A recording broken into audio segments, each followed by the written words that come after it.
말씀 보시겠습니다. 말씀은 로마서 1장 17절 말씀입니다. 복음에는 하나님의 의가 나타나서 믿음으로 믿음에 이르게 하나니 기록된 바 오직 의인은 믿음으로 살리라 함과 같으니라. 아멘. 제가 그래서 이 자리에 서면서 어떤 말씀을 가지고 올라와야 할까 고민을 많이 했습니다. 그런데 저에게 가장 하나님이 강하게 이렇게 말씀을 부어주셨던 말씀이 바로 로마서 말씀이시고, 그 안에서도 오늘 읽었던 로마서 1장 17절이 저의 삶을 송두리째 바꿔놓는, 그래서 이렇게 생각지도 않게 나이가 늦은 나이에 아이를 다 키운 나이에 신학교를 가게 되는 일이 제 인생에 생겼던 그 말씀입니다. 우리 이 말씀을 한 번 더 함께 읽어보도록 하겠습니다. 말씀을 한번 띄워주세요. 네, 한번 읽어볼까요? 시작. 복음에는 하나님의 의가 나타나서 믿음으로 믿음에 이르게 하나니 기록된 바 오직 의인은 믿음으로 살리라 함과 같으니라. 아멘. 네. 오늘 본문에서는 사도 바울의 복음에 대한 이해가 나타나고 있습니다. 로마서 기자인 사도 바울은 복음에 대한 하나님의 의가 나타나서 그 의가 복음의 책에 믿음으로 이르게 한다, 믿음으로 믿음에 이르게 한다고 말씀하고 있습니다. 위에 부분에 보면은 복음에는 하나님의 의가 나타나서, 그 부분은 하나님의 의는 바로 예수 그리스도를 말합니다. 예수 그리스도가 하나님의 의로서 이 땅에 오셔서 우리의 모든 죄악을 구속해 주시고, 그 구속으로 말미암아 우리가 의롭다 칭할 수 있는 그 복을 받은 것이 바로 하나님의 의가 우리의 삶에 나타나는 것입니다. 그래서 믿음으로 믿음에 이르게 하나니라고 이야기하고 있습니다. 믿음으로 믿음에 이르게 하나니라는 구절을 가지고 많은 신학자들이 여러 가지 이야기를 많이 했습니다. 구원에 대해서도 또 믿음의 성장에 대하여서 또 여러 가지 이야기를 많이 다룬 구절인데요. 저는 이 믿음을 좀 다르게 생각하고 말씀을 드립니다. 바로 저는 오늘 우리의 이 신앙적인 질문, 무엇이 하나님의 의일까요? 또 무엇을 믿음으로 어떤 믿음에 이르게 할까요? 라는 그 질문이 우리의 삶의 가장 중요한 질문이 되기를 소원합니다. 무엇이 하나님의 바람이고 무엇이 믿음이며 어떻게 믿음으로 살아간다는 것일까요? 그래서 오늘 본문을 보니까 믿음에 대하여 우리에게 알려주고 그 체계를 설명하고 있습니다. 사도 바울이라고 하면은 그의 인생에서 아주 급변하는 사건들이 있었죠. 그래서 이 사도 바울은 예수 믿는 사람을 잡으러 다니는 그 사람이었다가 갑자기 예수님을 온 세상에 전하는 사람으로 급변한 인물입니다.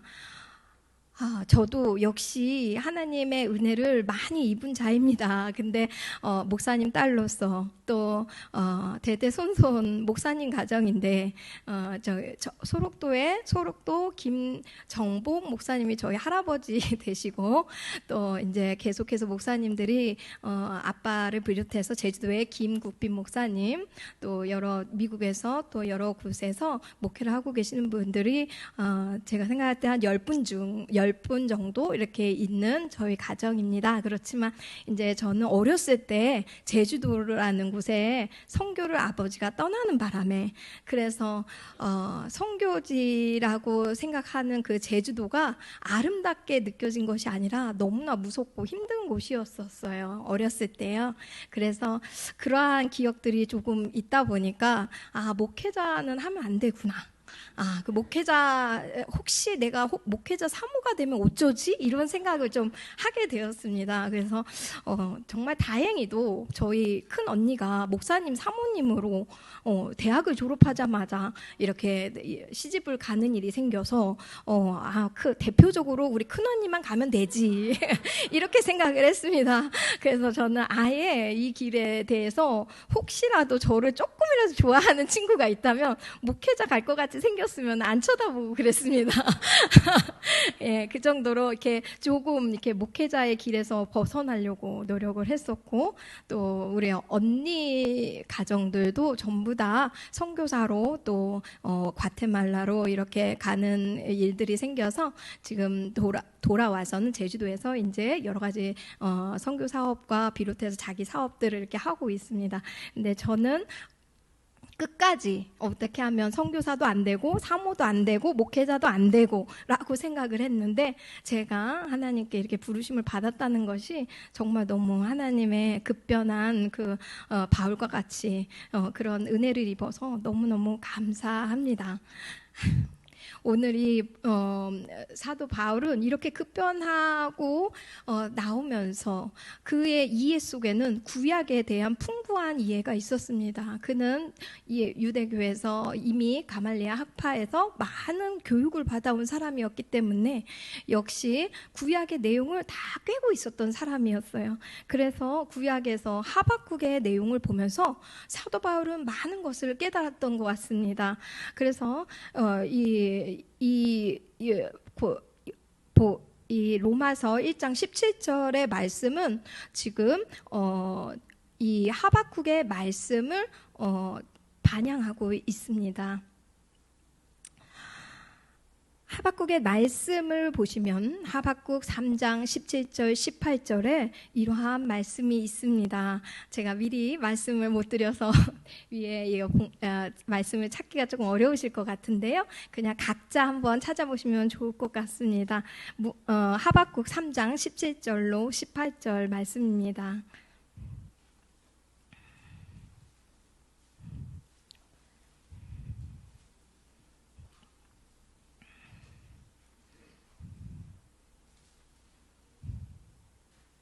자, 한번 읽어볼까요? 시작. 비록 무화과 나무가 무성하지 못하며 포도나무에 열매가 없으며 감람나무에 소출이 없으며 밭에 먹을 것이 없으며 우리의 양이 없으며 외양간에 소가 없을지라도 나는 여호와로 말미암아 기뻐하며 나의 구원의 하나님으로 말미암아 기뻐하리로다. 아멘. 자, 하박국의 이해할 수 없는 이 구절 이해하고 계신가요? 아까 1교구에서 찬양하는 그 모습이 바로 이 모습이었습니다. 자, 이 하박국의 찬양같이 이렇게 찬양을 하였는데요. 자, 이 하박국이 이러한 고백을 하기까지 하박국은 두 가지의 큰 질문을 하고 있습니다.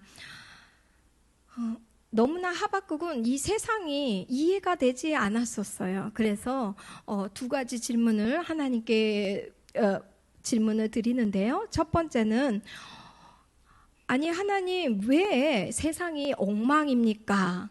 하나님의 백성조차도 엉망이고 하나님이 계시는데도 사회가 정의롭지 못합니다.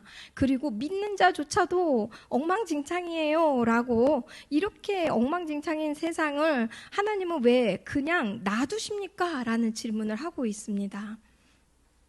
하박국 1장 2절로 4절에 보시면, 여호와여 내가 부르짖어도 주께서 듣지 아니하시니 어느 때까지리까? 내가 강포로 말미암아 외쳐도 주께서 구원하지 아니하시나이다.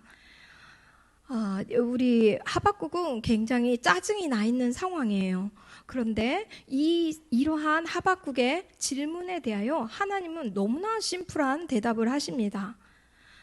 바벨론에게 정령될 거라는 하나님의 대답이 너무나 심플하면서 너무나 더 이해할 수 없게 만들었습니다.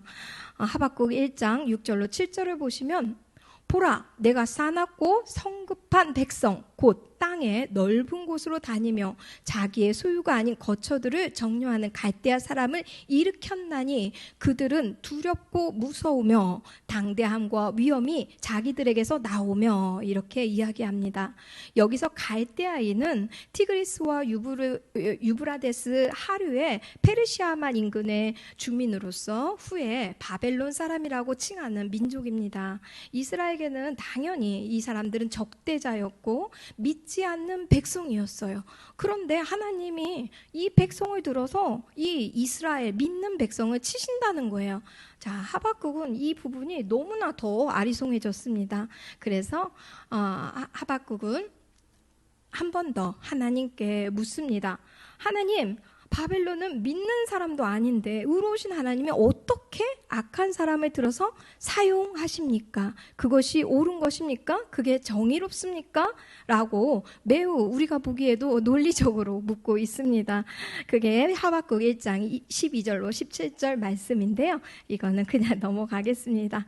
그때 바로 하나님이 오늘 우리가 보았던 로마서 1장 17절에서 나오는 이 말씀을 하시는 거예요. 보라, 그 하박국 2장 4절에 보라, 그의 마음은 교만하여 그 속에 정직하지 못하나 의인은 그의 믿음으로 말미암아 살리라, 이렇게 이야기합니다. 하나님의 대답을 듣고 하박국은 이 유명한 무화과 나무 잎이 마르고 이 찬양을 하는 거예요. 이해가 되실까요? 자, 이 부분이 어떻게 된 거냐면 하나님이 이 엄청난 폭풍과 같은 어려움과 아픔과 굉장한 시련 속에서 오히려 믿는 자들이 반짝반짝 빛난다는 사실입니다. 오히려 믿는 자들이 드러난다는 거예요. 그래서 믿는 자로 하여금 그 영생에 이르는 그 선물을 받게 하신다라는 뜻입니다. 즉 믿음으로 믿음에 이르게 된다라는 것이죠. 그래서 하박국은 하나님 그렇습니까? 그렇지요. 이렇게 많은 시련이 당할지라도 그러나 믿는 자들은 거기서 남은 자로서 아버지의 일을 감당할 거예요 라는 그런 마음으로 기뻐하면서 내가 이러한 남는 자가 되었다는 게 또 이러한 시련과 어려움 속에서 주님만 붙들고 나갈 수 있는 믿음의 사람이 되었다는 게 너무너무 감사했던 것입니다. 그래서 우리 하박국은 이렇게 노래를 부르고 있죠. 아무것도 없어도 좋습니다. 외양간에 아무것도 없어도 좋습니다. 저는 예수 그리스도 그 한 분만으로 즐거워하겠습니다 라고 노래를 불렀습니다. 자, 이렇게 복음이라는 것은 우리의 삶에 엄청난 강력한 힘을 가지고 있습니다. 여러분의 삶에 그렇게 강력하고 엄청난 변화의 삶이 있으신가요? 우리가 이 생명의 길로 얻는다는 것, 그리고 생명의 근원이신 하나님과 친해진다는 것, 그래서 주님과 하나가 되고 교제하면서 친근하게 교제할 수 있는 존재가 되었다는 것은 너무나 놀라운 사실입니다. 하나님의 말씀을 믿고 순종함으로 하나님께 나아가는 우리는 바로 새로운 피조물입니다. 고린도후서 5장 17절을 보시면 고린도후서 5장 17절도 보시겠습니다. 우리가 같이 읽어보겠습니다. 고린도후서 5장 17절입니다.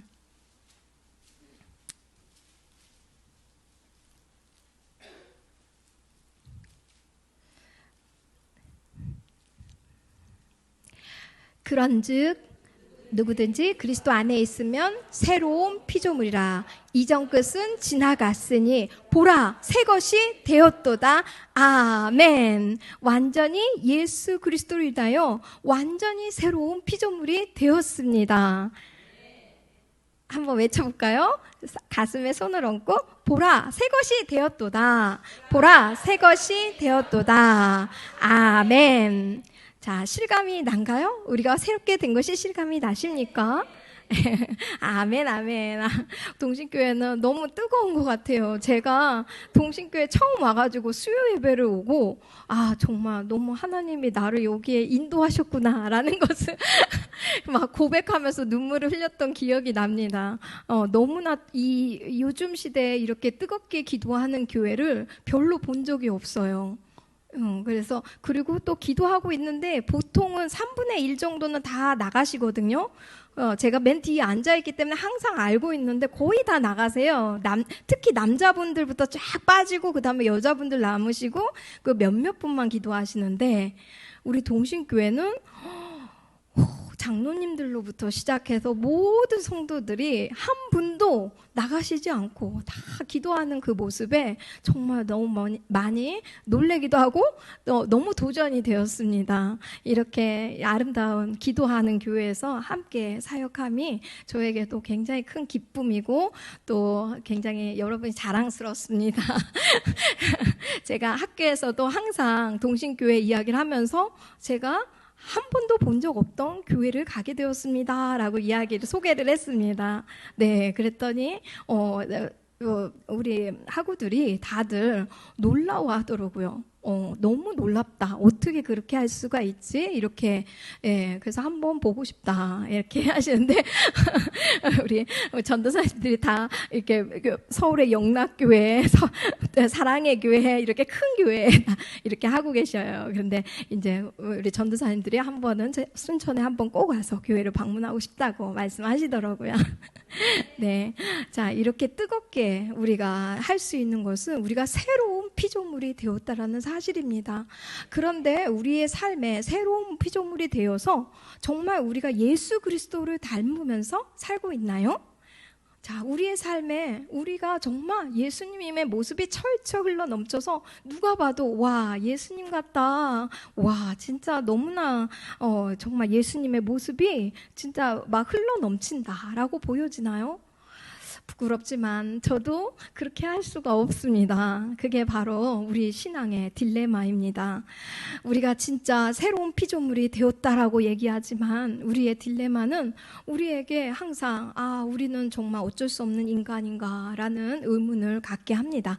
그것이 바로 사도 바울이 겪었던 딜레마입니다. 그래서 로마서 7장 24절로 25절을 보시면 로마서에서도 우리 사도 바울도 우리와 같은 심정으로 이 말을 솔직하게 이렇게 적어 두었습니다.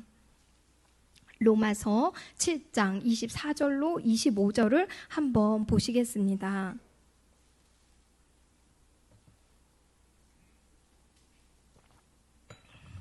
함께 읽어보겠습니다. 시작. 오호라, 나는 공고한 사람이로다. 이 사망의 몸에서 누가 나를 건져내랴. 우리 주 예수 그리스도로 말미암아 하나님께 감사하리로다. 그런즉 내 자신이 마음으로는 하나님의 법을, 육신으로는 죄의 법을 섬기노라. 아멘. 이렇게 열심히 하나님의 말씀을 전한 사도 바울도, 그렇게 많은 지역에 예수를 전한 사도 바울도 지금 로마서를 쓸 때 아주 나이가 지긋이 들어있음에도 불구하고 나는 죄인 중에 괴수다. 나는 공고한 자로다. 이게 새 번역에 보면 나는 비참한 자로다 라고까지 얘기를 합니다. 이렇게 우리의 삶에 이렇게 우리에게는 공고하다라고 표현할 수밖에 없는 일들이 계속해서 생길 수밖에 없습니다. 저는 이것을 아주 뼈저리게 경험을 했습니다. 제 인생에서 하나님을 만나고 너무 기뻐가지고 한 몇 달 동안 집에서만 머무는 시간들이 있었습니다. 하나님을 경험하고 제 인생에 어떻게 하나님이 살아계실 수 있을까라는 의문과 또 하나님이 어떻게 나를 알고 계시지라는 그 의문과 또 하나님이 정말 사랑이 많으시구나. 그러면 하나님이 하신 말씀이 과연 무슨 말씀인지 그게 너무너무 궁금해서 계속해서 말씀을 읽고 하는 시간들이 한 몇 달이 집에서만 보내는 시간을 갖다가 머리카락도 안 자르고 손톱도 안 자르고 거의 폐인이 돼 있던 그런 한때가 있었습니다. 그때 우리 김진만 지사님이 항상 걱정을 하였습니다. 정신이 나간 게 아닐까. 네, 그래서 그때 아기도 살이 쪽 빠지고 저도 7kg가 빠졌던, 밥도 제대로 안 해먹고 살아서 네, 그런 시절이 있었습니다. 그래서 하나님을 만난 그 기쁨 때문에 아무것도 할 수 없이 그냥 말씀에 푹 빠져 있었는데, 그런 동안에 처박혀서 말씀만 보고 있을 때 저는 제가 완전히 새로운 피조물이라고 굳건하게 믿었습니다. 그래서 믿어서 저가 아무리 누가 나한테 돌을 던져도 흔들리지 않을 거야 라고 했는데 사건이 터졌습니다. 가정에서 항상 있는 일이지만 있다 보면 부부끼리 좀 다른 점이 굉장히 많지 않습니까? 우리 진만 씨가 여기 올라오기 전에 내 얘기는 절대 하지 말아라고 했는데 하나님이 계속 인도하시는 것 같습니다. 네, 그래서 어쩌다 보니 우리 진만 씨랑 이렇게 트러블이 생겼습니다. 그 안에서 제가 내가 새롭게 변화된 몸인 줄 알았어요. 정말 그거를 조금도 의심하지 않았는데 그날 제가 화를 버럭버럭 내는 제어의 모습을 보고 제가 놀래가지고 정신을 못 차리다가 나는 정말 공고한 자루구나. 나는 비참한 자루구나.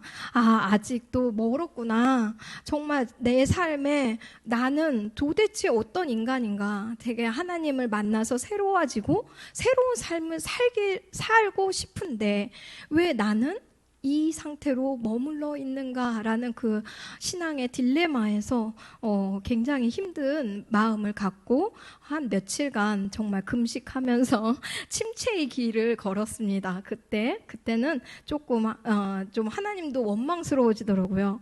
어떻게 해서 내가 여기까지 왔는데 하나님 왜 나는 아직도 죄성이 가득한 죄가 반복되는 인간일까요? 이러면서 그래서 어떻게 살아야 할까요? 이대로 살아도 될까요? 라는 의문을 가지고 있었습니다. 그때 하나님께서 저의 마음속에 말씀을 읊조려라 라는 마음을 주셨습니다. 그래서 그때부터는 말씀을 많이 읽는 것을 포기하고 말씀을 많이 읽는 것이 아니라 한 구절을 읽더라도 그것을 하루 종일 씹고 손에 썩어서 들고 다니고 하는 그런 시간들을 가졌습니다. 그리고 그 말씀이 내 삶에서 나타났을 때 그 말씀을 내려놓고 다른 말씀으로 진행을 하는 그런 훈련을 스스로 했던 기억이 있습니다.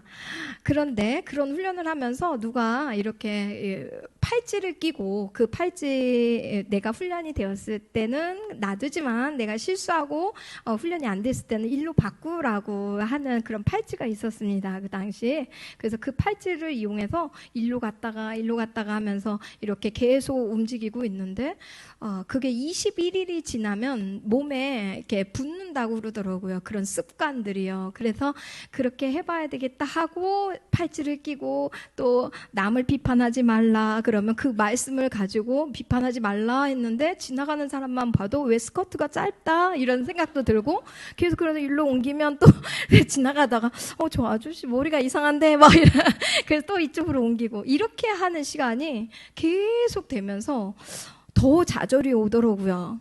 그래서 맨 마지막에는 그 2008년 12월 25일이 지나고 마지막 날까지 한 번 21일을 지키지 못한 채 시간이 다 지나가 버렸어요. 그래서 마지막 송구영신을 드리는데 가고 싶지 않더라고요. 그래서 집에 있었습니다. 그러면서 혼자 하나님 저는 정말 뿌리 깊은 죄성을 가진 인간입니다. 이렇게 노력을 했지만 어떻게 12월 말이 될 때까지 한 번도 성공을 못하는 이러한 사람일까요? 하면서 더 마음에 무거운 짐을 지고 하나님께 나아갔을 때 하나님이 제 마음 가운데 그래서 성령님을 주셨단다라는 마음을 주셨습니다. 그래서 그날부터는 내가 이걸 가지고 내가 하겠다라는 마음을 조금 내려놓고 성령님 도와주세요. 나는 할 수가 없어요. 용서할 수 없어요. 하나님 나는 그 사람을 정말 주님의 사랑으로 보듬을 수 없어요. 성령님 도와주세요. 이렇게 마음이 바뀌더라고요.